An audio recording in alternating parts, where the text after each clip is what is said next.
Herzlich willkommen and a warm round of applause for Howard Yu. Welcome on stage.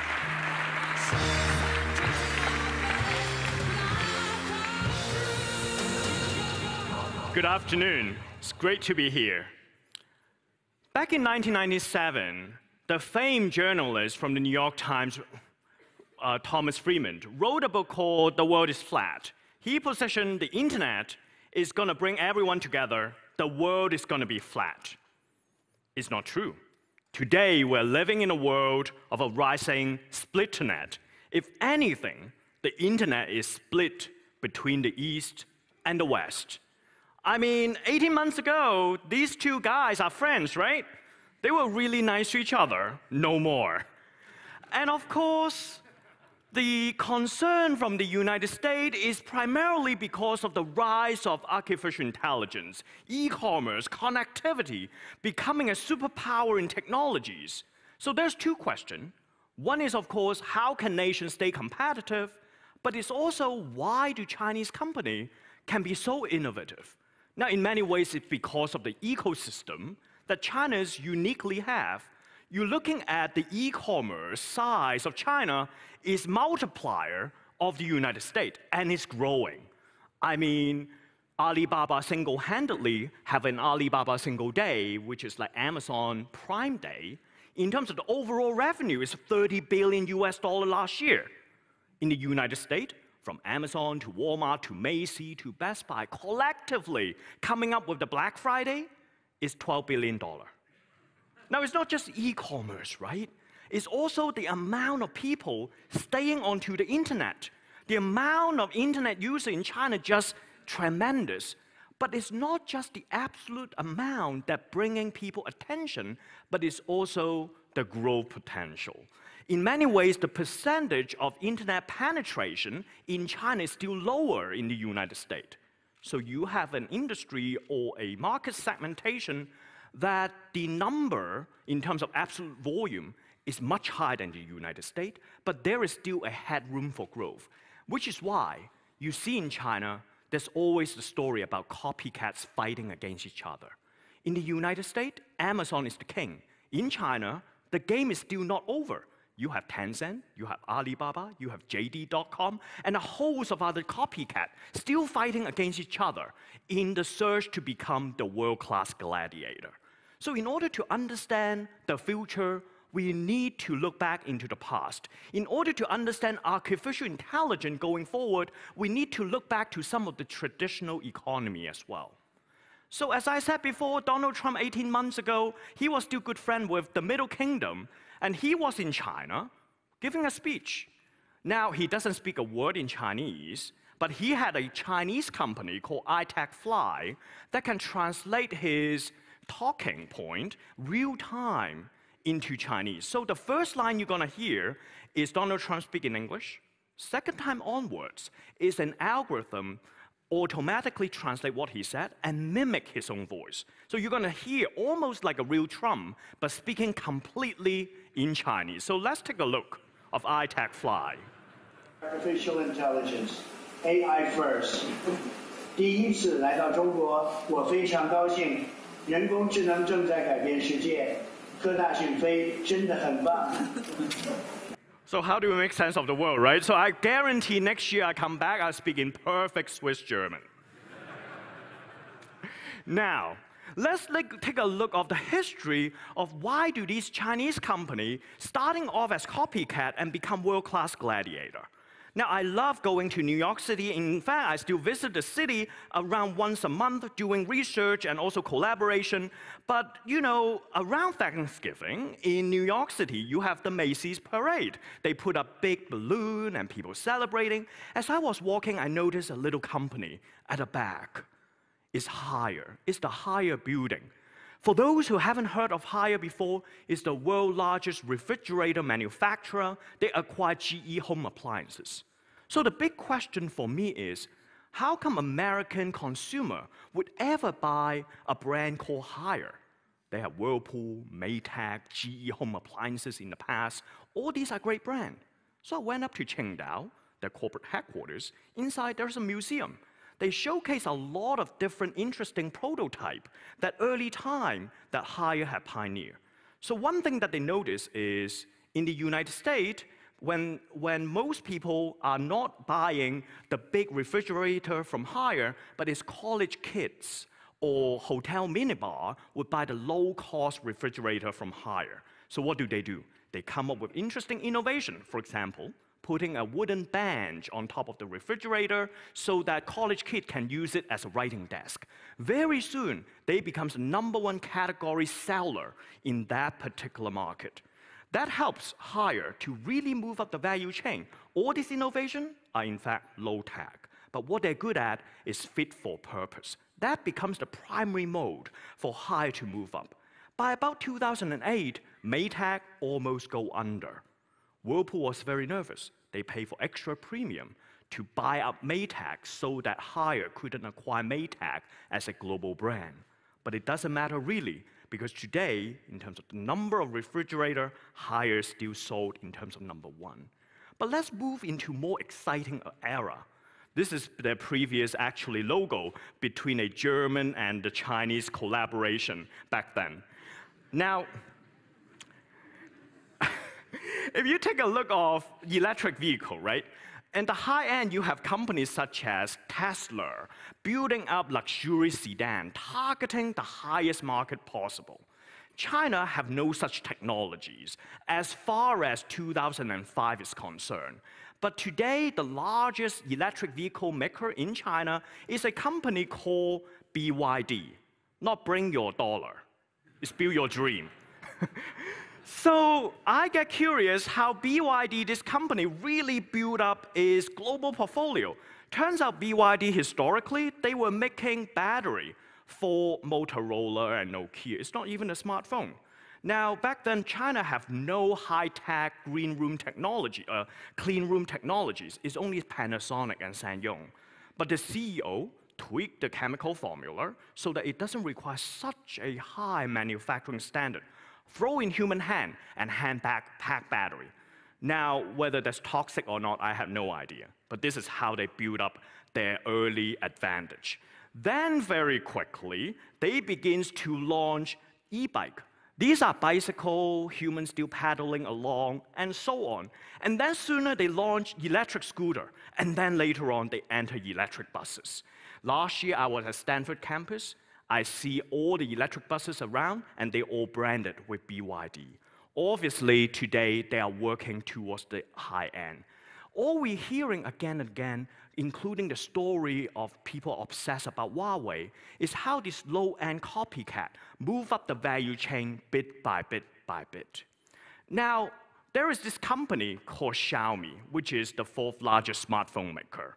And in fact, their market position is sort of interesting because in India, it already surpassed Samsung as #1 in the country. In China, it's #4. And yet, unlike Huawei, they have no manufacturing segment. They have no factory. So back in 2004, Fast Company magazine in the United States ranked Xiaomi as the 3rd most innovative company. And when the CEO Li Zun launched a new product, he would always roll up to the stage, renting out a stadium, and fans would hold up glow stick, and he would come up and launch his product wearing something of an iconic outfit, looks like this. And of course, New York Times wasn't very happy and said they are the biggest copycat in China. However, if you're looking at the rise of Xiaomi as a startup only 5 years old, what they've done, interestingly, is not to invent stuff in-house, but they would put on what people call Android skin, essentially a software interface to crowdsource millions of users of input so that people can code new features for their Xiaomi phone. I'm gonna play you a demonstration comparing a Samsung Galaxy phone and a Xiaomi phone in terms of the performance. And what you're seeing here, interestingly, is because they use crowdsourcing so much by Xiaomi, all these millions of users continue to optimize the IT or the interface. As a result, the launch speed of any app that are commonly used in Asia, including China, have a much lower latency problem. So when the Samsung Galaxy is launching 7 app, Xiaomi is already racing ahead with 22. By the way, all of these invention, all these optimization are done by the end user for free. Now you've got to think about, all these end users are programming for free for Xiaomi. Oftentimes they are Microsoft engineer working in Beijing office. After work, they go home, not watching TV, but program for competitor. Those who belong to HR function, think about that pain. But it goes to illustrate it's not uniquely Chinese. Once you start to think about crowdsourcing, you really are able to unleash people's intrinsic motivation. We think people doing great work, you need to put money in. Wall Street, for example, you pay people through their nose. What from Wikipedia to Xiaomi is the illustration of people doing great work because of intrinsic motivation, whether it's fun, sense of autonomy, mastering of skill. But Xiaomi also is an example. Once you bring innovation, openness to the very core of your business model, magic can happen. So what we are seeing in China is, historically, it's all about craftsmanship, move to mass production into advanced automation. China is doing it all over again today. They're trying to move from decision requiring a small team of experts making those critical decisions or choices into a mass production decision-making processes, as illustrated by Xiaomi.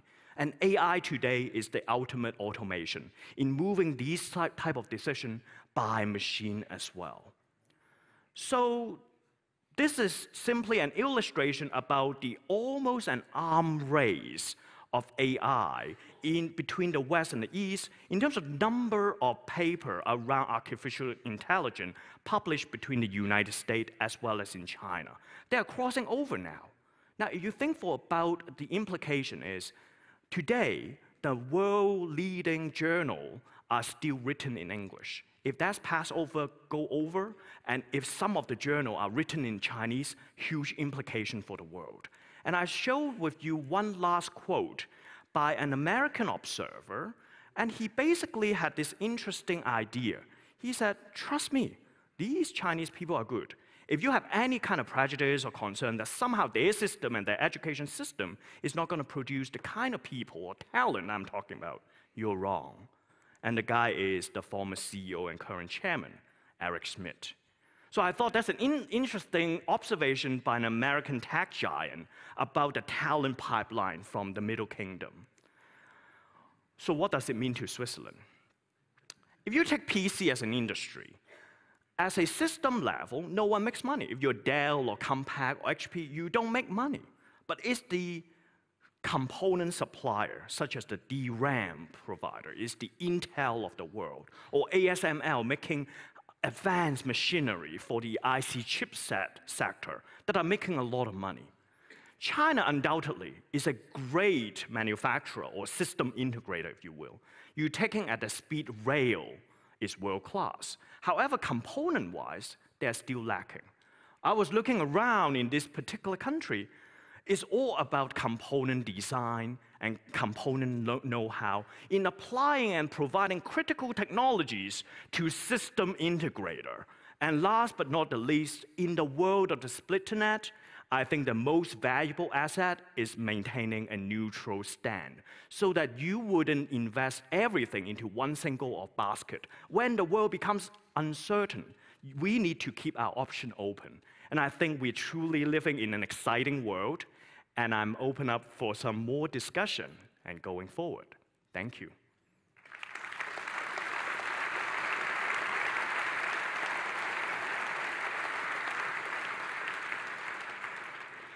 Thank you, Howard. Well, you've clearly outlined how copycats have become more powerful, really powerful, climbed up the ladder. And if we combine this with the Belt and Road Initiative, where we find huge numbers, like 65% of the world's population will be affected in some way or the other by the Belt and Road Initiative, and about 35% of the economy. Is this the beginning of a new world order? There is a short-term implication as well as a long-term implication. But if you're thinking about technologies all the way to human progress. Let's take a long-term view about the future of humanity. Every time when a technology truly delivers impact to the world, it's not because there's a small group of incumbents who is charging a high price, which is why the fact that we have a connected India, connected Africa, is not because of Nokia, Motorola, or Ericsson, this high premium provider. But in fact, you need low-cost competitor and provider, these copycat, who are eager and hungry for growth. They eventually evangelize the technologies. So some people may say one road, one belt is sort of a new colonialism, and there are certain truth in it. But I think let's not forget, in order to alleviate poverty at a grand scale, we in fact paradoxically require copycat to spread their technologies at a massive volume. I've asked this question because I feel that somehow there's a fascination listening to what's going on in China and looking at the dimensions, but there's also resistance and fear at the same time. And I think in a nutshell, you can see this dilemma with the Huawei discussion. We've seen that, the new smartphone generation is they're no longer allowed to play the Google applications. And also in Switzerland, there's a debate going on, can we trust Huawei? Yeah, I mean, this is a very interesting juncture that we are right now in. So, of course, the biggest concern by American is Huawei is too close to the communist regime, and we don't know what they're doing. However, if we're talking to telco executive and industry, they have yet concrete evidence to suggest they are hacking. So all we are entering into a very interesting space that a government, i.e. United States, decide to selectively destroy a company without a public trial, without open evidence. And all this opaqueness doesn't really contribute to world trade. And all we know from 30 years of research by economic specialists is trade is always better than economic separation. So I'm really worried where we're heading to.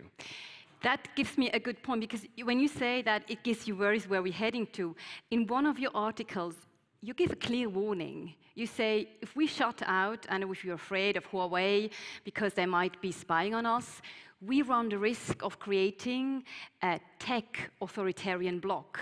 Yeah. What do you mean by that? Yeah, if you're thinking about the history of China, including a lot of Asian countries, a lot of them are great in making hardware. You're thinking about the Japanese, right? Sony, Canon, and Nikon. They're hardware manufacturer. The Taiwanese, the South Korean, they're not very good in software.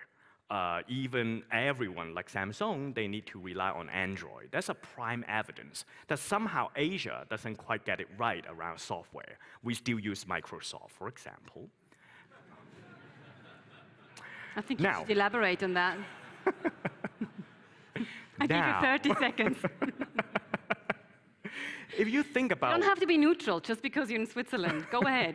Neutrality is so key. No, that's not the point. But building on that, if you're looking at Huawei, if they lose their access, which looks like it, of using Android, they have no choice but being forced to develop their software capabilities. I mean, executive in the end, whether you're Huawei or Samsung, is economic calculation.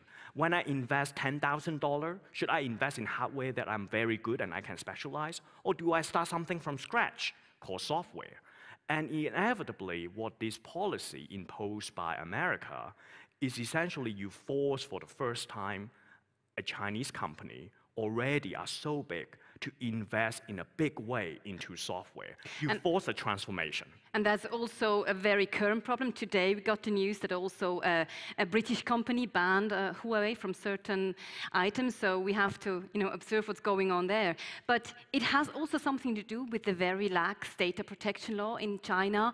And I often hear criticism saying, okay, China might be innovative and strong, but also their innovation is based on just massive amounts of data they can use to feed their machines. What do you say to that? So this is around artificial intelligence. I think we are really moving into the world where AI is no longer in the realm of discovery. 6, 7 years ago, you need to be world-class scientists from MIT to Carnegie Mellon to EPFL, all these world-class institutes to understand AI. Just like electricity, AI have matured. We're moving into the realm of application. So you just need competent engineers, PhD. And in China, there are plenty of cheap PhD today. And what you need is a lot of data as well. Right. You're looking at the leadership, right? They're all engineers. And so it tilted in favor of a country like China. As a result, we almost see the current politics is the last struggle in terms of who's going to lead AI. So what's in it then for Switzerland? We also got a question from the audience. It's the ambassador of Ukraine who asks, where do we stand in the middle of this? We have a very good IT infrastructure and IT innovation. So what's in it for Switzerland apart from what you showed in the slides? And Ukraine? Just put the countries. Yeah, I mean, Ukraine is in the context as a small nation. Essentially, you can think about a similar situation faced by Switzerland or Singapore in Asia. These smaller nations that historically depending market access in US and China, what can we play when our world is split apart? And I think whoever gonna dominate, the rise of AI become inevitable. Meaning any mundane work, cognitive work, is going to be replaced by AI. So the last thing we're going to do, maybe in 5 years' time, is to replying on email and circulating Excel spreadsheet. That's going to be replaced by machine. Now, in that regard, then our education system have huge problem. You go to school, you take lifetime employment, you retired. When smart machine came along, whatever you know today will no longer be relevant. So as a government, we need to think about how to reskill people. They would start working with a major company perhaps, then take time off, reskill again, go back to the workforce, gig economy, a mix of work, and then finally retire. We need government to think ahead. What's that implication? And what does that mean for innovation per se? I mean, that's what you're teaching at IMD as well. And there was also one question coming from the audience where I really agree with. When do we see the next smartphone revolution? The next big thing? Will we just see improvement with, KI and so on? Or do we at some point see a total game changer? I think we are now really living in an interesting phase because the industry dynamic to the underlying technologies around internet is moving away from just consumer space, but into energy, utility, transportation, aviation, healthcare, legal work. I could continue with different sectors. And these historically are highly regulated. There are life and death consequences if we don't get it right. A prime example is if you're flying on a plane 5,000 feet high, you want that jet engine to be branded by GE or Rolls-Royce, not Snapchat, for example. And so you cannot move fast and break things. But if you compare now, Snapchat, then we have to talk about disruption to finish off our conversation, because what I'm observing in China, maybe, race to the third power compared to other countries, but you've got these giants like Alibaba, Didi, Ping An, and they all strong now in the financial sector. Yes. Although there are no banks. So suddenly we see that, the whole disruption comes from a totally different field. Is that what China's teaching us? Well, I think ultimately what the Chinese entrepreneur told us is industry boundary increasingly become irrelevant. Here in the Western world, we take industry boundary as given. You are given a box, and I'm going to optimize inside a box. What you see the entrepreneurial behavior from BYD all the way to Xiaomi, today they're selling home appliances as well, is they never take industry boundary as given. We can reinvent what we could do by leveraging on our core asset, our core resources. And I think that is highly aspirational. Not that the Chinese may come in and invade Swiss market per se, but there's so much opportunity to learn outside. And being neutral allowed us to continue to update our mentality, our mental model, so that we don't fall behind. Howard, I am not in the position to offer you a trade deal, but I can offer you some other deal. If you deliver the next speech in Swiss German, I'll do the question in Chinese. Thank you so much. How are you? Have a safe trip home.